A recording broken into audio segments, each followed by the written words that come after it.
వివిధ సమస్యలపై టీడీపీ కేంద్ర కార్యాలయానికి వచ్చి వినతి పత్రాలు ఇస్తున్న ప్రజలకు న్యాయం జరిగేలా గ్రీవెన్స్కు వచ్చిన అర్జీదారులు సంతృప్తి చెందేలా చర్యలు తీసుకుంటున్నారు.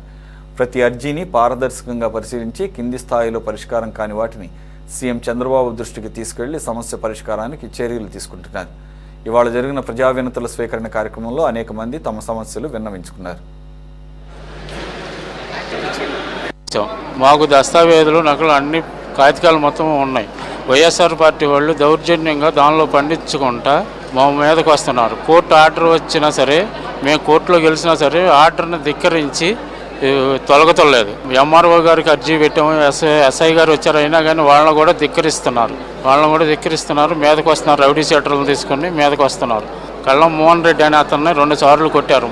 పోలీస్ స్టేషన్లో కంప్లైంట్ ఇచ్చాం. చేద్దాం అంటున్నారు.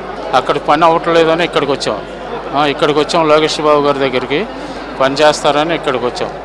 చేసి పెడతామని వైఎస్ఆర్ పార్టీ వారు కళ్ళం సత్యనారాయణ రెడ్డి, కళ్ళం విజయభాస్కర్ రెడ్డి, శివరామకృష్ణారెడ్డి వగైరాలు 20 మంది. ల్యాండ్ మాది, పాస్ పుస్తకాలు, దస్తావేజులు అన్నీ ఉన్నాయి. కోర్టు ఆర్డర్ ఉంది, గెలిచిన ఆర్డర్ ఉంది. జడ్జిమెంట్ కాపీని కూడా ధిక్కరిస్తున్నారు పోలీసు వారి ముందు. అందరూ చార్టర్ పెట్టి దుక్కుతుంటే ఆటం వచ్చేసేస్తున్నారు. చార్టర్ కాటం వచ్చేస్తున్నారు. దున్ననే అసలు చేలో రాని ఇట్లా మాది చేను మేము దున్నటానికి వెళ్ళాము. 27 ఎకరాలు.